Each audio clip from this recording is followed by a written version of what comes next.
स्वागत है आपका जीके भाई आर के चैनल पे। आज हम लोग बात करेंगे नवपाषाण युग, यानी कि इससे रिलेटेड 20 एमसीक्यू देखने वाले हैं जो कि विभिन्न एग्जामों में पूछा जाता है, चाहे आप वनडे दे रहे हो, यूपीएससी दे रहे हो या पीसीएस दे रहे हो या फिर अदर एग्जाम दे रहे हैं। ठीक है ना। तो आज इसी से रिलेटेड हम लोग क्वेश्चन देखने वाले हैं नवपाषाण युग से, जो हमारा रामशरण शर्मा के बुक से चैप्टर 8 से रिलेटेड है। ठीक है। और यहीं से हमारा शुरुआत होता है इतिहास। ठीक है। देखते हैं नवपाषाण युग की प्रमुख विशेषताएं क्या थी। यहाँ पे विशेषता पूछा गया है कि नवपाषाण युग की प्रमुख विशेषताएं क्या थी। तो बताएंगे आप सब भी। पहले करेंगे अपने आप में क्वेश्चन और देखेंगे इसका आंसर क्या होगा। देखिए, पहला बोल रहा है शिकार। ठीक है। दूसरा बोल रहा है भोजन उत्पादक। ठीक है। सी नंबर बोल रहा है धातु का उपयोग, धातु का उपयोग और शिलालेख का लेखन। इनमें से चारों में से कौन सा आंसर है, चारों में से कौन सा राइट आंसर है बताएंगे आप लोग। ठीक है। तो चारों में से इसका राइट आंसर हो जाएगा बी नंबर। ठीक है, भोजन उत्पादक। ठीक है ना। तो नवपाषाण काल में ही सबसे पहले भोजन उत्पादन की जो शुरुआत हुई थी वो यहीं से हुई थी, नवपाषाण काल से। ठीक है। सेकेंड नंबर क्वेश्चन देखेंगे हम कि भारत में नवपाषाण युग का प्रमुख स्थल कौन सा है। भारत में पूछ रहा है कि नवपाषाण युग का प्रमुख स्थल कौन सा है। ठीक है। तो केवल भारत के ही दायरे में बताना है तो हड़प्पा, ठीक है, बुर्जहोम, कालीबंगा या चिरांद। बताएंगे आप लोग इनमें से कौन सा आंसर होगा।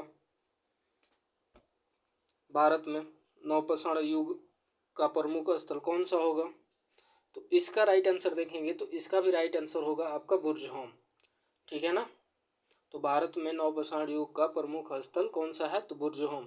याद रखेंगे इसको क्योंकि ये क्वेश्चन पूछे जाते हैं बार बार। ठीक है। थर्ड नंबर हम क्वेश्चन देखने वाले हैं। कह रहा है कि नवपाषाण काल के लोग, ठीक है, नवपाषाण काल के लोग मुख्यतः, यही सब बिंदु ना आप ध्यान में रखेंगे ना तो आप कोई भी एग्जाम को ट्रैक कर सकते हैं। ठीक है। नवपाषाण काल के लोग मुख्यतः किस पर निर्भर थे। यहाँ पे आपके पास चार ऑप्शन है, व्यापार, कृषि और पशुपालन, समुद्री यात्रा या तांबे के औजार। इनमें से कौन सा होगा राइट आंसर, बताएंगे। 2 सेकंड का समय आपको है, बताएंगे इसका 3 नंबर का राइट आंसर क्या होगा। देखिए, तो इसका राइट आंसर हो जाएगा कृषि और पशुपालन। ठीक है। इसका भी राइट आंसर क्या हो जाएगा, कृषि और पशुपालन। मुख्यतः यहाँ पे ध्यान देंगे इन सब कीवर्ड को आप अगर आप ध्यान में रख रहे हैं तो कोई भी एग्जाम आपके लिए आसान होगा। ठीक है ना। देखते हैं फोर्थ नंबर क्वेश्चन। तो हमारा फोर्थ नंबर क्वेश्चन बोल रहा है कि बुर्जहोम की खुदाई से क्या पता चलता है। बुर्जहोम की खुदाई से क्या पता चलता है। ईंटों के घर, गुफाएं, जमीन के नीचे घर, लकड़ी के पुल। ठीक है। तो इनमें से बताएंगे कि इनमें से क्या पता चलता है। 4 नंबर क्वेश्चन, 2 सेकंड का समय है आपके पास, बताइए फटाफट क्या होगा इसका राइट आंसर।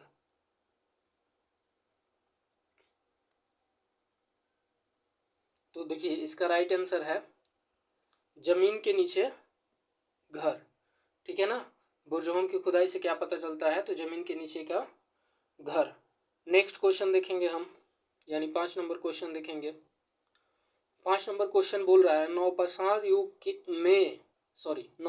युग में उपयोग में लाए गए औजार मुख्यतः किसके बने थे।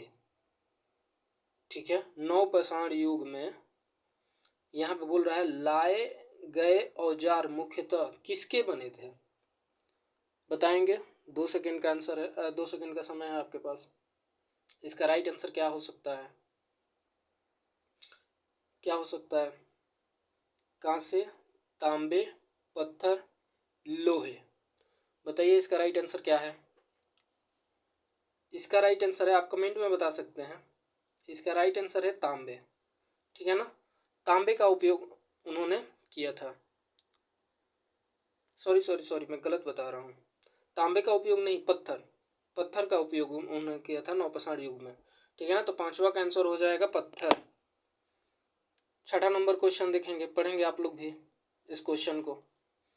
छठा नंबर क्वेश्चन है, नवपाषाण युग के लोगों ने किस जानवर को सबसे पहले पालतू बनाया? और ये कई बार पीसीएस में पूछा जा चुका है। एमपीपीएससी का आप लोग पेपर देखेंगे, पीपीएससी का देखेंगे, या फिर यहाँ तक कि दरोगा का भी, वनडे का एग्जाम में भी ये सब पूछा जाता है कि भारत में चिरांद स्थल सॉरी हम सातवां नंबर क्वेश्चन, हम छठा नंबर क्वेश्चन आप लोगों को एक्सप्लेन किए। सॉरी मैं छठा नंबर क्वेश्चन बाद में एक्सप्लेन करता हूँ, ठीक है। सातवां नंबर क्वेश्चन देखेंगे हम लोग यहाँ से कि भारत में चिरांद स्थल किस राज्य में स्थित है? बताएंगे आप लोग। उत्तर प्रदेश, मध्य प्रदेश, बिहार, कर्नाटक। उत्तर प्रदेश, मध्य प्रदेश या बिहार या फिर कर्नाटक, इनमें से राइट आंसर क्या हो जाएगा? तो इसका राइट आंसर है बिहार। इसका राइट आंसर है बिहार, बिहार। थोड़ा वो टाइपिंग मिस्टेक में गलती हो गया है, ठीक है। सातवां नंबर हम क्वेश्चन देखने वाले हैं, सॉरी आठवां नंबर क्वेश्चन हम लोग देखने वाले हैं। आठवां नंबर क्वेश्चन बोल रहा है कि नवपाषाण युग में किस प्रकार के बर्तनों का प्रयोग किया गया था? नवपाषाण युग में किस प्रकार के बर्तनों का प्रयोग किया था? यहाँ पे बर्तन पूछ रहा है, ठीक है ना। यहाँ पे ध्यान देंगे कि बर्तन उस टाइम क्या क्या मतलब यूज में आ सकता है, आप खुद सोच कर देखिए। कांसा, तांबा और काली और लाल मिट्टी के बर्तन और सोने के। नवपाषाण युग में सोना मिला था, ऐसा कोई प्रमाण मिला है? कमेंट में बताइएगा तो आप लोग। इसका राइट आंसर हो जाएगा सी, काली और लाल मिट्टी के बर्तन, ठीक है ना। काली और लाल मिट्टी के बर्तनों का प्रयोग किया जाता था। 9 नंबर क्वेश्चन देखेंगे हम लोग कि पशुपालन की शुरुआत किस युग से हुई? पशुपालन का शुरुआत किस युग से हुआ या हुई थी? बताइए फटाफट, 2 सेकंड का समय लेकर। पशुपालन की शुरुआत किस युग में हुई थी? तो इसका राइट आंसर है नवपाषाण, ठीक है ना। इसका राइट आंसर है नवपाषाण। पूरा पाषाण काल में भी नहीं हुआ था, मध्य पाषाण काल में भी नहीं हुआ था, नवपाषाण काल में हुआ था, मतलब शुरुआती ही दौर में हो गया था, ठीक है ना। अगला क्वेश्चन देखेंगे, क्वेश्चन नंबर 10। क्वेश्चन नंबर 10 बोल रहा है कि नवपाषाण युग की सबसे बड़ी उपलब्धि क्या मानी जाती है? यहाँ पे ध्यान देंगे कि नवपाषाण युग की सबसे बड़ी उपलब्धि क्या मानी जाती है? ईंटों के निर्माण, लेखन प्रणाली, कृषि की शुरुआत या फिर युद्ध का? बताइए, युद्ध कला का शुरुआत, किस चीज का शुरुआत हुआ था नवपाषाण युग में? तो नवपाषाण युग में हम लोगों ने कृषि की शुरुआत की थी, ठीक है ना। तो ऑप्शन नंबर सी हो जाएगा इसका। चलिए हम लोग 11वां नंबर क्वेश्चन देखेंगे। अब कह रहा है कि बुर्जहोम की खुदाई में बुर्जहोम की खुदाई से कौन से जानवरों की हड्डियां मिली है? यहाँ पे जानवरों की हड्डियां पूछ रहा है कि कौन सी जानवरों की हड्डियां मिली है जब बुर्जहोम को खोदा गया। तो बताएंगे। हाथी और शेर, कुत्ते और भेड़, हिरण और चीता, बकरी और भालू। तो ये भी एक ध्यान में रखने वाली बात है कि कुत्तों और भेड़, इसका हो जाएगा राइट आंसर बी, ठीक है ना, क्योंकि पालतू जानवर भी सबसे पहले यही बने थे और लोगों ने इसको ही बनाया था पालतू जानवर, और इससे काम भी कराते थे। तो इसका राइट आंसर हो जाएगा बी नंबर, ठीक है ना। 12 नंबर क्वेश्चन देखेंगे।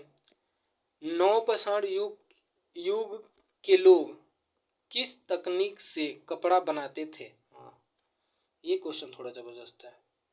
नवपाषाण युग के लोग किस तकनीक से कपड़ा बनाते थे? तो बताएंगे मशीन से। क्या आप मान सकते हैं कि उस टाइम मशीन होगा? पॉसिबल ही नहीं है। करधे से, कताई और बुनाई, ये तो खैर करधा और कताई और बुनाई दोनों प्राचीन परंपरा है, और चमड़े से। चमड़ा भी प्राचीन परंपरा है, लेकिन किससे बनाए थे उन्होंने? नवपाषाण युग के लोग किस तकनीक से कपड़ा बनाते थे? तो इसका राइट आंसर हो जाएगा सी। ठीक है ना, इसका राइट आंसर हो जाएगा सी, कताई और बुनाई से। ठीक है, अगला क्वेश्चन देखेंगे, 13 नंबर क्वेश्चन हम लोग देखेंगे। 13 नंबर क्वेश्चन बोल रहा है, नवपाषाण युग में किसके कारण अस्थाई बस्तियों की शुरुआत हुई? युद्ध से, कृषि से, व्यापार से, लोहा से? बताएंगे 13 नंबर क्वेश्चन का आंसर क्या होगा।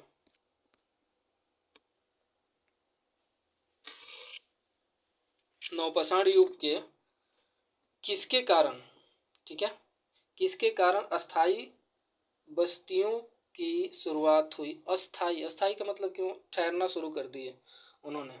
तो आपको लगता है कि जो युद्ध करेगा वो एक जगह ठहर के रहेगा, या जो व्यापार करेगा वो एक जगह ठहर के रहेगा, या जो लोहा का व्यापार या फिर लोहे से उपयोग किसी वस्तु का कुछ करेगा तो वो एक जगह ठहर के रहेगा? कृषि, जब हम कृषि करते हैं तो एक जगह हमको ठहर के रहना पड़ता है। ठीक है ना, तो इसका ऐसे भी आप लोग थोड़ा सा भी सेंस लगाकर आंसर निकाल सकते हैं।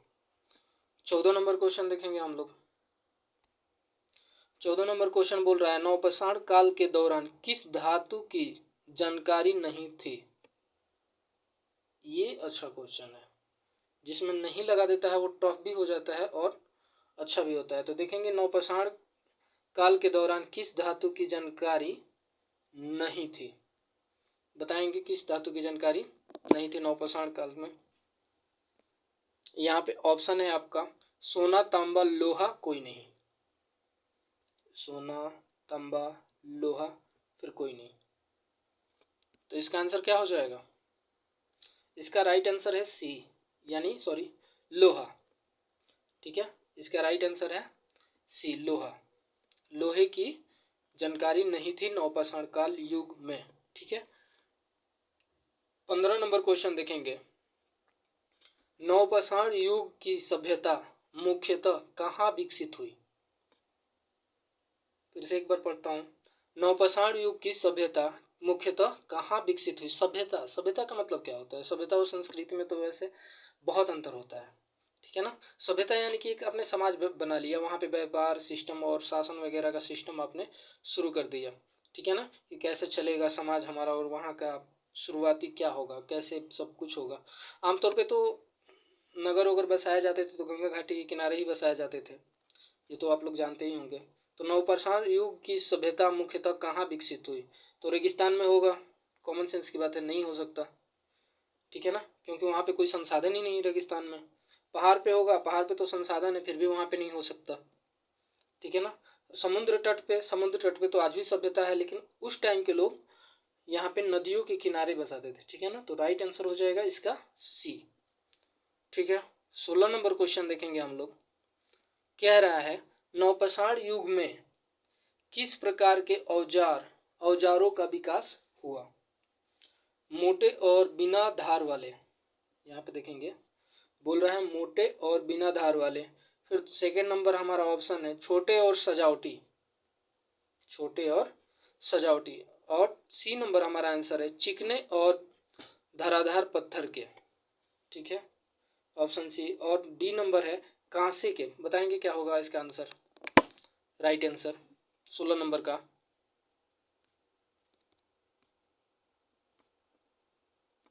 16 नंबर का राइट आंसर क्या होगा?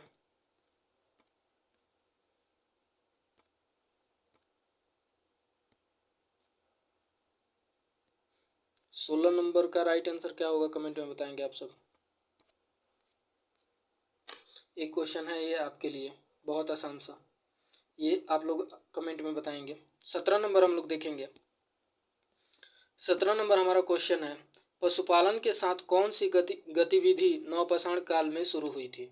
यानी कि पशुपालन के साथ साथ और कौन सी गतिविधि थी जो कि हम लोग ने नवपाषाण काल में शुरू किया था? ठीक है, इसका आंसर बताएंगे क्या हो जाएगा। देखेंगे व्यापार, बुनाई, कृषि और धर्म। धर्म मान सकते हैं, उस टाइम खाने के ही लाले पड़े थे। जब पेट हमारा भरा होता है तब हम धर्म के बारे में सोच पाते हैं ना, जब हमारे पेट में भोजन रहेगा तब हम राम का नाम लेंगे ना। तो पहले तो ये लोग कृषि पे ही एक्टिव होंगे, कॉमन सेंस की बात है। तो यहाँ पे हो जाएगा हमारा सी नंबर, यहाँ पे राइट आंसर हो जाएगा सी। ठीक है, राइट आंसर हो जाएगा सी। नेक्स्ट क्वेश्चन देखते हैं, कृषि हो जाएगा। ठीक है ना। नेक्स्ट क्वेश्चन है बुर्ज होम का अर्थ क्या है। बुर्ज होम का अर्थ क्या है। 18 नंबर क्वेश्चन, बुर्ज होम का अर्थ क्या है। बुर्ज होम, बुर्ज बुर्ज बुर्ज खलीफा वो बोलते हैं, जैसे कि बुर्ज बहुत सारा ऊंचा वाला कोई पहाड़ पठार ऐसा निकल रहा है ना मौखिक रूप से। तो बुर्ज होम का अर्थ क्या है बताएंगे। बर्फ का घर, एक भद्दा सा है, बर्फ का घर। पुराना स्थान, पुराना स्थान। ऊंचाई पर स्थित स्थान, ऊंचाई पर स्थित स्थान। और है डी नंबर, जलाशय के पास बस्ती। जलाशय के पास तो बस्ती, तो बुर्ज होम तो नहीं होगा ना। तो ऊंचाई पर स्थित क्या स्थान। तो ऑप्शन नंबर हो जाएगा इसका सी, ऑप्शन नंबर सी। ठीक है, ध्यान देंगे। 19 नंबर क्वेश्चन हम लोग देखेंगे, कह रहा है कि नवपाषाण युग में लोगों ने किस जानवर से खेती में मदद ली। बताएंगे। नवपाषाण युग में लोगों ने किस जानवर से खेती में मदद ली। तो नवपाषाण युग के लोग किस जानवर से खेती में मदद ली। हाथी से। हाथी से आज के परंपरा में भी, आज के युग में तो खैर नहीं चल रहा है, बट पुरानी परंपरा में भी आप संभव मान सकते हैं। ये ढोने के लिए वस्तु काम आती थी ना, हाथी ढोने के लिए काम आती थी। क्या कुत्ता, कुत्ता कर सकता है, सोच के देखिए। बकरी या फिर बैल। इसका भी राइट आंसर हो जाएगा आपका सी, बैल से। ठीक है ना। अब देखेंगे लास्ट क्वेश्चन, 20 नंबर क्वेश्चन देखेंगे हम लोग। नवपाषाण युग में किस गतिविधि से समाज में परिवर्तन आया। ठीक है, किस गतिविधि से, गतिविधि यानी कार्य, किस कार्य से आया। तो यहाँ पे लिखने की कला से, घर निर्माण की कला से, खाद्य उत्पादक से, या फिर चित्रकला से। यहाँ पे आप लोग, ये अक्सर आमतौर पे गलत हो सकता है सवाल, क्योंकि ये सवाल है नवपाषाण युग में किस गतिविधि समाज में परिवर्तन आया। ठीक है ना। तो इसका राइट आंसर है ऑप्शन सी। ठीक है, इसका राइट आंसर है ऑप्शन सी, खाद्य उत्पादक। क्योंकि जिसके पास जितना धन होता था, मान सम्मान समाज में भी उसका होता था। ठीक है ना। तो 20 नंबर क्वेश्चन। अब हमारा एक लास्ट क्वेश्चन जो है, जो हम 6 नंबर, जो पीडीएफ में बहुत पीछे लग गया था, इसका आंसर आप लोग करेंगे और कमेंट में आंसर देंगे। एक क्वेश्चन और था आप लोगों के लिए, उसका भी कमेंट में आप लोगों को आंसर देना है। 2 क्वेश्चन आपके लिए है, आप लोग इसका कमेंट में आंसर देंगे। वैसे मैं इसका बता देता हूँ, उसका आप लोग कमेंट में आंसर देंगे। यहाँ बोल रहा है नवपाषाण युग के लोगों ने किस जानवर को सबसे पहले पालतू बनाया। तो ये तो पहले ही आप लोगों को बता दिया गया था, कुत्ते को पालतू बनाया। ठीक है, हम नेक्स्ट वीडियो लाने वाले हैं आपका पोल्ट्री से। ठीक है, तो पोल्ट्री से आप लोगों के लिए नेक्स्ट वीडियो होगा। ठीक है, आप लोग सपोर्ट करिए, लाइक करिए। ठीक है ना सर, लाइक करिए, सब्सक्राइब करिए और कमेंट भी करिए, शेयर करिए। थैंक यू, मिलते हैं नेक्स्ट वीडियो के साथ।